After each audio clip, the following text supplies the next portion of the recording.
Well, let's turn to another story. Equipment finance company Silverchef has had a strong 12 months, with the company's shares doubling in value to a market cap of $175 million. So what's driving the success?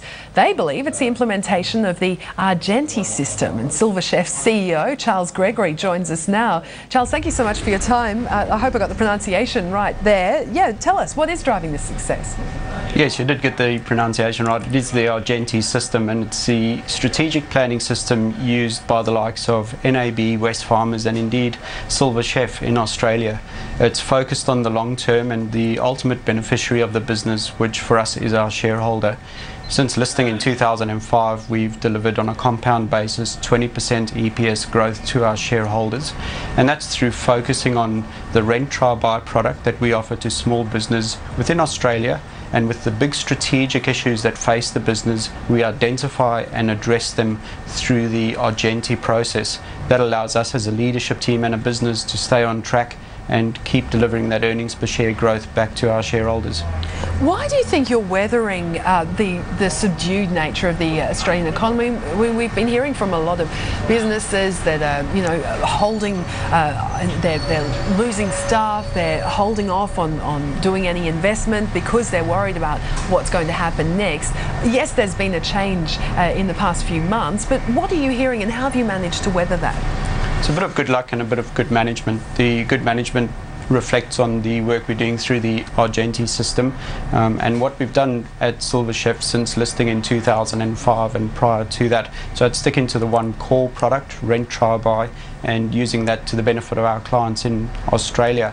The good luck part is funding into the one sector in our hospitality brand, Silverchef, the one sector that is showing strong growth, and that's the low end of the retail food sector.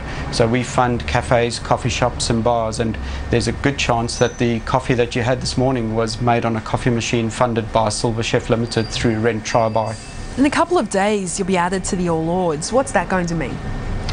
That gives us a increased exposure in the investor space, and I would think that would flow on to more institutional funds and larger retail holders looking to invest in Silverchef Limited.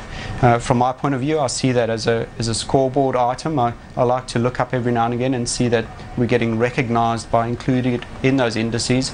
But what I'm really focused on is the business and delivering that EPS growth. If I can deliver the EPS growth, we'll be over time included in bigger and bigger indices and get that external recognition for the work Silverchef Limited is doing in Australia. I just wanted to ask you too about the bond issue last year and why you decided to go down that route. As I understand, it was one of the first unrated corporate bond issues of its kind.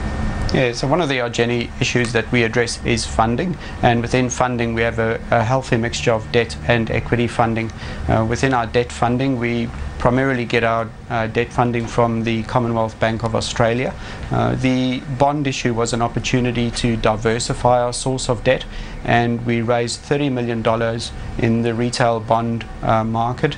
It's 6-year money and it's senior unsecured debt. So it's part of our broader strategy to keep diversifying the source or provider of debt we have at Silverchef, keeping in mind the majority of assets that we fund these days, and we did close to $100 million last year, are funded through internally generated cash flow.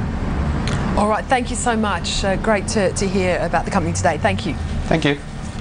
Silverchef CEO there, Charles.